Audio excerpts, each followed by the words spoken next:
We want to look at the evidence that I believe is very powerful from the world of nature that there is a designer. And if there is design and a designer, then we have to seek out who that person is. It's only in my generation that we've come to appreciate what a wonderful world we live in, with the ability to have pictures of the Earth taken from space, to see this beautiful jewel in the heavens which represents the Earth upon which we live. And it's full of beauty, isn't it, wherever we go, and especially this time of the year. The trees and the flowers are absolutely staggering, aren't they, in their beauty, and in the great variety of colours that exists in the world of nature. And everywhere we see that there is design, that one plant is dependent upon an insect for pollination, a particular bee is dependent upon a certain flower for its nectar. There's a whole world of interconnection between the different things that are created, and it is an absolutely amazing design with this interdependence. And we have to ask, what is the origins of all of this? Is there a God who has brought it into being, as the Bible tells us? And the introduction that we read spoke of the glory that the heavens declare concerning God's handiwork. And this obviously is what we believe, that the heavens have been brought into being, and the earth and everything in it, by a wonderful God. But sadly, the majority of the world population chooses to disregard the message of the Bible and seeks for an answer in time and chance and evolution. So we're going to look at the evidence, I believe, that points so strongly to a designer of this wonderful world. So we're going to look at three main areas. We're going to look at the marvels of miniaturization. We're going to look at DNA, that coding information that contains the coding for life. We're going to look at molecular motors, incredible little motors. Admittedly, that is an artistic representation of them, but they are incredible in what they do, and very minute. And we're going to look at the mitochondria, which is the again, it is the energy producer in the cell which gives the energy to the whatever it is, a plant, a man, or whatever. So those are three examples of miniaturization which I believe cry out that they have to be designed. They couldn't come about through chance. It's an utter impossibility. They all show design. As I say, if there is design, then it needs a designer. And then we're going to look at the miracles or marvels of migration, and just look at the monarch butterfly and see how this little tiny creature is able to traverse vast distances. And again, it cries out, this has been designed. It couldn't possibly happen by chance that it was able to navigate over vast distances. It has to be designed. And then, last of all, I just want to look very briefly at the incredible construction of the Bible. Now, as we were reading that Psalm 19, it just switched instantly, didn't it, from looking at the world of nature around to the Word of God. And we believe that this Word of God is of equally wonderful design. And we're just going to look at one aspect of that cries out, this couldn't be chance. This indicates that there is a God, this is his book, and therefore we should read what it has as a message. So let's have a look. And one of the things about the world of nature is that the more and more one looks at things that nature has produced, the more wonderful the design is. Whereas when one looks at man-made things, the cruder they appear. And we can take an example of that. There's a 2,000 times magnification of a pin. Now, when we look at a pin, normal size as it were, it looks very smooth and very sharp and very pointed. But magnified up, you can see just how blunt it is and how crude it is. And yet on this particular pin, there are bacteria. And those bacteria, that's at 2,000 times magnification. If we go up to 4,000, you can still see that there's nothing crude about them, that they look designed, fashioned, shaped. This is E. coli bacteria at 10,000 times magnification. And this is pneumonia at 18,000 times magnification. And you can see that there is a beauty, a colour, a shape, a design. However, we magnify them up. It conveys to us a wonderful world, say, so completely different from any man-made thing, which just gets cruder and cruder the more one magnifies it. Now, in the human body, it is estimated there are about 60 trillion cells. And we're made up of all these cells mashed together, as it were, and that comprises who we are. Now, in all those cells, in every single cell that we have in our bodies, estimated figures, 60 trillion of them, then each one of them has between 1,000 to 2,000 unique properties. So each cell has unique properties. Some cells are blood cells, some are liver cells, and they all have their function and they all have their coding. Mankind, however, knows almost nothing about these cells that form the most basic elements of our existence, how their properties interact with each other and how they function. This was actually a rather tongue-in-cheek advert in the Nature magazine some years ago, but it just illustrated what I want, that we've got lots and lots of cells. And each of those cells is a wonderful factory of many different parts, many of them unique to that particular cell, that all play their role. And one has to say, you know, how did it all come about? How could it all evolve by chance? So, numbers of cells, Nature advert had 60 trillion. Estimates vary. It's very difficult to count, isn't it? How many cells you've got in your body, but estimates vary between 10 and 100 trillion. So, but we'll take the 60 trillion. And first of all, what I want to look at is the chromosomes, the DNA, the coding information which is in each cell. And various depictions of it. Obviously, all these are artistic representations, but we know that's double helix with the coding information, which enables information to be passed on, the DNA to split and reproduce, as it were, and carry that information forward. And the DNA in every one of your 60 trillion cells contains an incredibly complex set of coded instructions for life. Each of our many cells contains a full set of these instructions, which, if stretched out, will be 2 meters, just over 6 feet in length.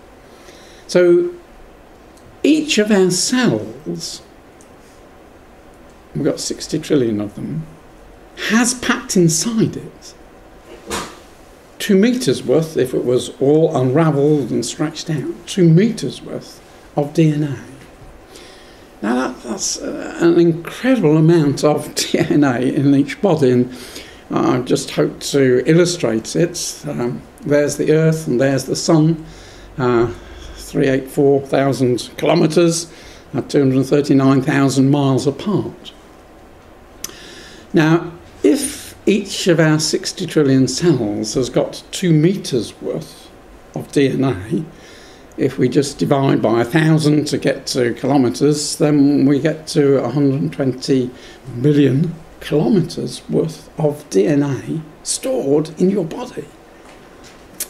Now, that's the distance from the moon, or from the Earth to the moon, and it would take the equivalent of 150,000 round trips there and back again to go the distance of the DNA in your body.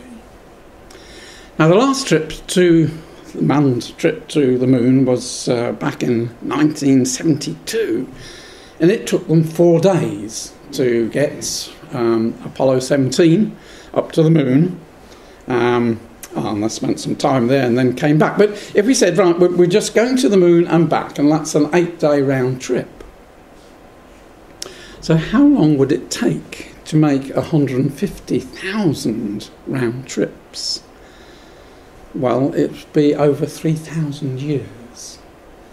We would have to start off, if we wanted to have completed the trips backwards and forwards by now, we would have to start it off about 300 years before King David was born, and just go every 4 days up to the moon and 4 days back again, to go the distance of the DNA which is packed inside each one of us body. It's absolutely staggering. The sun obviously much further away, but again 400 round trips to be the equivalent distance. Now, DNA carries the coding for life, and all the information required to specify the exact makeup of every human being on the earth could be stored in a volume of DNA no bigger than a couple of aspirin tablets. So if you think of the teeming billions on the earth, and if you want to know the figure, this was correct roughly. I mean, I can only estimate it, but just before 4 o'clock this afternoon I went in, and the counter just revolves around your eye, but that was the estimated population this afternoon of the earth. So if you want to take the specific DNA that makes me, me, and you, you could store all that of every living being in just the size of a couple of aspirin tablets, which helps us to understand how God can store the information of all his sons and daughters who sleep in the dust, who's going to raise from the dead. DNA is the most efficient information storage system known to exist in the universe. We have all sorts of things: pen drives, hard drives, CDs, DVDs, Blu-rays, but DNA outstreaks them all. This was Nature last year. Archivists are getting worried. How can we store all the information? Think of all the videos that Stuart puts up. Well, that's just a little drop in the bucket to all that's going up around the world. And all the books, all the information, all the magazines, all the newspapers. The information that's going up every day is absolutely astronomical. And people want to be able to store it. At the moment it's stored on the World Wide Web. Thousands of computers around the world store it. But they're saying, well, you know, we're going to run out of the ability to store all this information. And they're now turning to DNA. What nature has evidently evolved in their eyes, an incredibly wonderful system of storing information in a very small space. And although it's not as fast as read-writes of hard disks and that kind of thing, its data retention, I know it's fairly small, but 100 years compared with 10-year estimate for storage on a flash memory. The amount of energy it needs is an absolute fraction of anything else, and its density is several terms higher, 10 to the 19th compared with 10 to the 16th, 10 to the 13th. And it's estimated that you'd only need a kilogram of DNA to store all the information that's floating around on the World Wide Web and in all the libraries. It is so efficient in storage. And yet there it is. Is it just chance, or has it been designed? We believe it's been designed. So the mitochondria are the power sources really of the cells. There's a couple in this artistic representation of a cell, and these are the wheels of life that produce the energy that is necessary for each cell. Again, you know, artistic representation, many complex parts, but there are within the cell walls of the mitochondria these rotating motors which spin at an amazing speed, 6,000 revolutions per minute, not per hour, 6,000 revolutions. So in 1 minute they're going around 6,000 times, spinning around. 200,000 times smaller than a pinhead, and packed within the cell. There's estimated between hundreds to thousands in each cell. Got these little whirling motors that go round. And so it's estimated that in your body you've got 10,000 million little motors spinning around. Without them you will be dead. They provide the energy that keep you alive. Until recently we knew nothing about them. And yet they are such a basic requirement for life. We couldn't live without them. And yet there they are. Millions and millions and millions in your body. An absolute brilliant design. Built up of 31 different proteins and thousands of amino acids which all have to be arranged in exactly the right order. And the wheel is caused to rotate through hydrogen ions in the cell wall. And the very basic part is a bent spindle which has got a kink in it, and that kink is vital to life. So again, artistic representation, but you've got the element of the cell wall, you've got the rotor, which is caused to rotate by these hydrogen ions going between the plus and the minus, or the other way around. And the speed can vary as is needed. Now on the top of this is 6 kind of cells which are anchored. 3 of them are alpha cells and 3 of them are beta cells, and it's the beta cells that do all the work. The alpha ones are just there for supporting. And in between this cluster is this spindle which is rotating from the rotor at the bottom, as I say, with a kink in it. And in very crude terms, what that kink does is to open and close the beta cell. So as it comes around and pushes in the back of the cell opens, takes in ADP and phosphoric acid, and then as the spindle moves, it closes. And then the next time it comes round, on the next rotation, it opens, and what comes out is ATP, which is the energy. So it's taking in raw food, and as the spindle goes round, it processes that and then, as it were, spits out energy.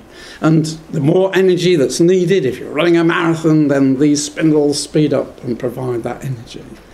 Absolutely incredible miniaturization, and so elegantly designed. Everything has to be in the right place, but performing a vital function, supplying the energy to each cell as it needs it. So, as I say, every rotation of that spindle, because there are 3 beta cells, produces 3 lots of energy. Now, these rotating motors are not just used in this particular aspect for creating food energy, but they are found in all sorts of uses within not only human beings, but plants, fungi, bacteria, and even what they think of as very crude life, primitive life in the so-called Cambrian layer, right at the bottom of the evolutionary pile, as it were. They have these complex motors. So right from the beginning, if we're going to believe in evolution, you have to believe that these incredible motors came into being right there, you know, no half measures or anything like that. Everything has to be right for them to function. And they're used for other purposes, but using the same principle of a rotor being moved around by the hydrogen ions. And in this particular case, this is a flagellum on a bacteria, and that rotary movement is transferred into a spiral movement, which, when the bacteria is in liquid, will propel it from one place to another. So these are the basic propellers on bacteria, crude, so-called simple life. Nothing is simple. There's nothing crude. But this is how people think of bacteria. Absolutely amazing propulsion systems. Now, all the food that the cell produces within the mitochondria needs transporting to the correct part of the cell. Let's say the cell's like a big factory and the food is being produced here, and it might be needed there or there or there or there. And so there are these little tubes, microtubules. This artistic representation only has just 1, 2, 3, 4, I can just see there. There's thousands of them in each cell, going from A to B to C to D, linking everywhere up. They perform two functions. One, when a cell divides, they form the anchorage points, so that when the cell splits, then it holds the DNA and parts of the cells as they split, so that you can get two cells forming and then they can split again. So that's one function of the tubules. But the other is the transportation. And this is from the Stanford University website. I just checked it again this afternoon, it's still the same. The inside of a living cell has been compared to a train station at rush hour, with enzymes, chromosomes and other internal components constantly being shuttled along tiny fibrous tracks called microtubules. Unlike a congested city commute, cellular traffic is efficient and highly regulated, thanks in part to a group of proteins known as motor molecules that use microtubules to haul vital cargo through the cell. So it says, think of a cell, and you've got 60 trillion of them. Think of that as being London. And think of the underground system there as being the microtubules in just one of your 60 trillion cells. And there are little motors, just like the underground trains, that shuttle, not people, but food, energy, from one place to another. And these little motors have feet, again, artistic representation, but they have two main feet at the bottom, and they carry their loads up. This is the energy, ADP, being carried there. Now, this is a representation of the bottom part of a cell wall with alpha and beta cells. And then, you know, there'll be the equivalent up at the top there. This is a tube, just the bottom part of the tube. And these are the little motors that walk along carrying their load.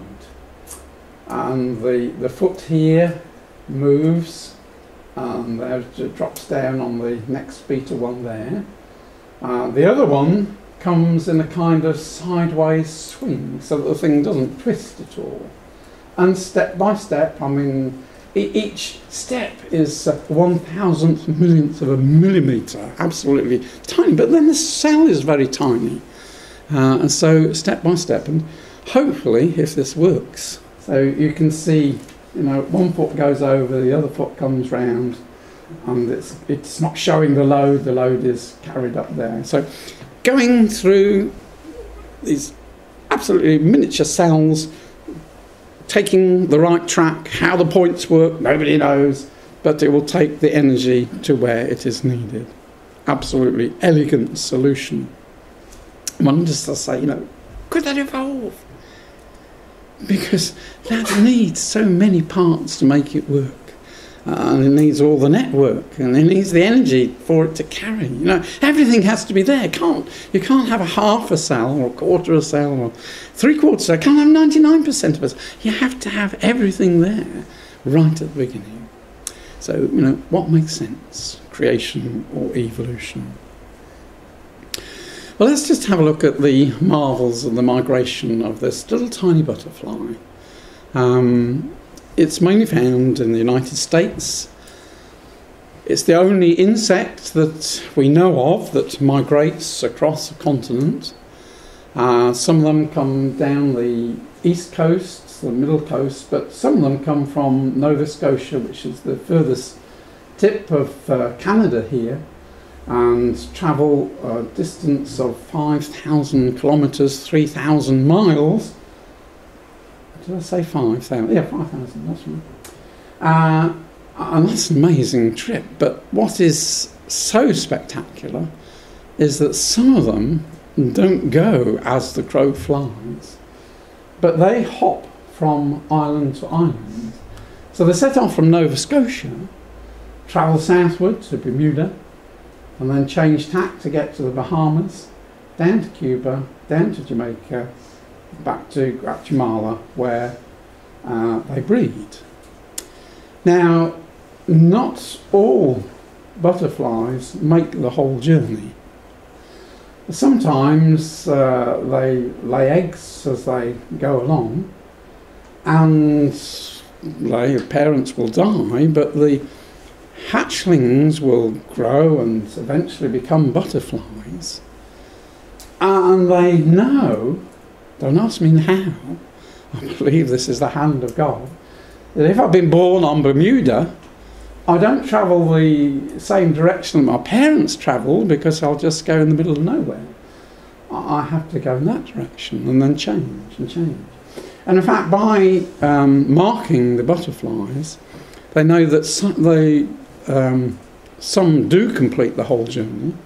And what's so amazing is that they go back to the same tree that they started off at, or that their parents started off at. It's just absolutely staggering. But we know how the butterfly comes from the caterpillar.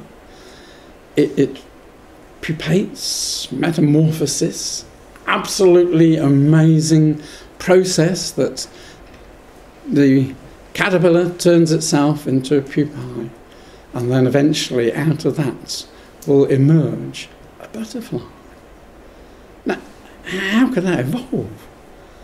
It's a little tiny creature. It's only got a brain 5 grams weight. And what emerges is an insect fit for the purpose of migrating, because their wings have special buoyancy sacs upon them. And they've got 4 wings, each one of them with 1.4 million scales, and each of those scales is filled with air, gives it its buoyancy. So this little tiny creature, does say its brain weighed 5 grams? No, the whole thing weighs 5 grams. Its brain is the size of a pinhead. But somebody who has studied the monarch migration and says, you know, when you look at it all, I believe that only a great creator could have designed such a wonderful flying machine, which is capable of travelling such vast distances, is capable of island hopping, is capable of going back to an exact tree. Now, we would have a job to do that, wouldn't we? Bad enough trying to find the car in a car park, let alone going back to an exact tree that maybe our parents or our grandparents had started off at. Absolutely amazing. So, unless there was the hand of God in designing it, how could it learn to navigate? Especially if it hadn't made the journey beforehand. It all points to a wonderful creator. So finally, as I said, you know, that psalm that we read just swung from the world of nature to the word of God. And I just want to look at one aspect, the incredible construction of the Bible. And those of us who read and studied and loved this Bible, we find that this book is as equally complex as the cell with all its amazing networks. You know, it links one with another, one passage with another, and a little phrase here makes sense of a phrase there, a happening here makes sense of an event thousands of years later. But the Bible that we have is constructed of many individual books. It tells us right at the beginning that in the beginning God created, and we understand that God is the God of science, He's the God of maths, He's the God of nature. It's the same God that has made the world, has made all the laws of science, the laws of maths, the laws of nature. It all points to a great God, an orderly God. And the Bible is like the world that He's made, full of design. And so we ask, why 66 books in the Bible? Well, we have to come to a construction that was made in the time of Moses, when the children of Israel came out of Egypt. We have to go to the tabernacle to see why there are 66 books in the Bible. Now, Moses was told to construct the tabernacle according to the exact dimensions and details that God had revealed to him. We can see why. It just contained 3 major items of furniture: the lampstand, the altar of incense, the table of showbread, and behind the veil in the most holy place, the Ark of the Covenant. But what we're interested in is the lampstand. Now, it's totally dark inside this tabernacle, and it was the lampstand that gave the illumination so that the priest could work there. And it was an incredible piece of engineering, because it was made from one piece of gold. So one slab of gold weighing a talent, Holiab and Bezaleel, through hammering and shaping, formed this 7-branched candlestick lampstand. On the top were 7 lamps, on the top of the 6 sideways branches and the central stem. Now, each of the branches was made up of a stylised almond flower. In our authorised version, it talks about a bowl, a knop and a flower. The bowl is the calyx of a flower, the knop is the seed pod, and the flower is the flower. So it's based upon the almond flower, and the almond flower is very significant because it's one of the earliest to flower, beautiful white flowers, first tree to flower in Israel. And it speaks to us of the resurrection. And so God chose this almond flower, and normally we don't get seed pods, calyx and flowers together. As this illustrates, you get the calyx at the bottom, I mean you see it in that one there, and there's the flower. The seed pod comes after the flower has faded. But in this stylised representation of the almond tree, there were all 3 elements: a calyx, a seed pod and a flower. And each branch consisted of 3 3-part flowers. So we have, and if there are any artists here who can redraw this, making it look a bit more like I think it was, I'd be very grateful. But this is something out of a book. So there are 3 elements: the calyx, the seed pod and the flower. So that would look much better if it's down there, but it doesn't matter. 3 parts, so that's 1 flower, 2 flowers, 3 flowers, built up of 3 elements. So in each branch there are 9 elements, and there are 3 branches coming out on that side. So 3 times 9, not very difficult maths, even on a Sunday evening, is 27. So we've got 27 little elements there. There's a flower, a flower, a flower, a flower. So again, we've got 12, 39. And this side is exactly the same as that side, so another 27. So we've got 27, 12, 27, which adds up to 66, which just happens to be the number of books that we have in our Bible. Those are the books of the Old Testament. If we go down to Daniel, the end of the major prophets, we've got 27 books.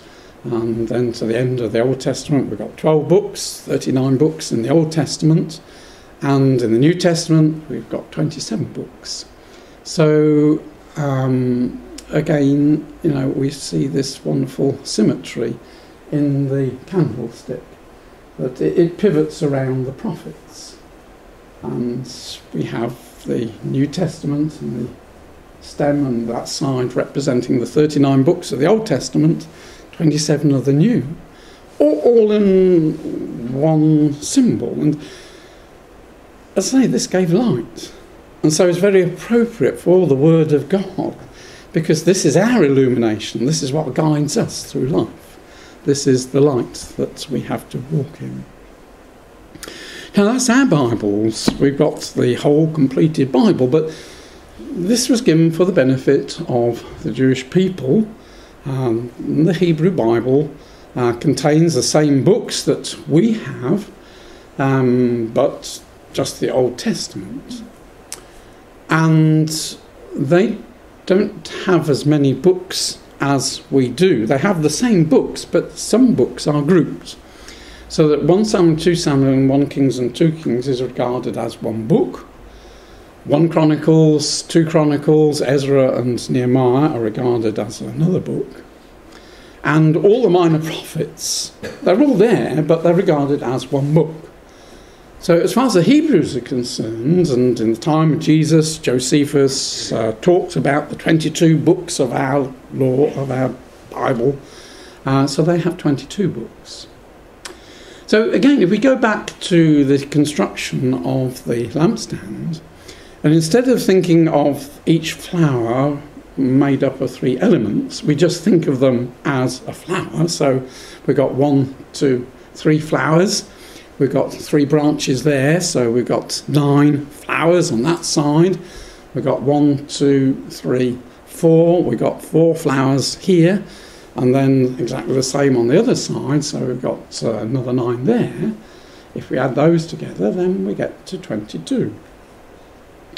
Now, the Hebrew Bible is, as I say, it contains the same books. Some are amalgamated, and they are in a slightly different order. And if you just look at the Hebrew Bible, then we have the law, the prophets, and the Psalms. So just bear in mind that Samuel and Kings are all one book. So if we count up the books to there, we've got Genesis, Exodus, Leviticus, Numbers, Deuteronomy, Joshua, Judges, Ruth, the combined book. So we've got 9 books up to there. Isaiah, Jeremiah, Ezekiel, the minor prophets, we've got another 4 there. And then on this side, bearing in mind Ezra, Nehemiah and Chronicles are on one book, we've got 1, 2, 3, 4, 5, 6, 7, 8. We've got 9 there. So we've got the same pattern revolving around the prophets. A 9, 4, 9. And that's exactly what we got in the lampstand. Now, mathematically, I challenge anybody to be able to design one piece of furniture which is appropriate, lampstand giving light, that not only contains the number of books that's going to be in the Hebrew Bible, but also conveys in the same piece of furniture the whole completed word. It points to a God. It points to somebody who knows all things. This is his word. The evidence for a designer is everywhere, whether we look in the world of nature, whether we look at science, whether we look at mathematics, whether we look at the Bible, we see design. It's not coincidence. This points to a wonderful creator. And I believe in a designer. And I believe that that designer is the God of the Bible. So wherever we look, we have to say, what makes sense? God, creator, as the explanation for everything, the complexity of the world and all the laws and that. Or are we going to think that it all came about through time and chance? I leave it to you. But if we believe that God is the creator, then we have in the pages of this book a wonderful message of hope, that there is a kingdom to come when the Lord Jesus is going to come back and establish peace and righteousness and holiness upon this earth. And there is a work for men and women, you and me, to join the Lord Jesus in preparation for that wonderful day, which is surely, shortly to come.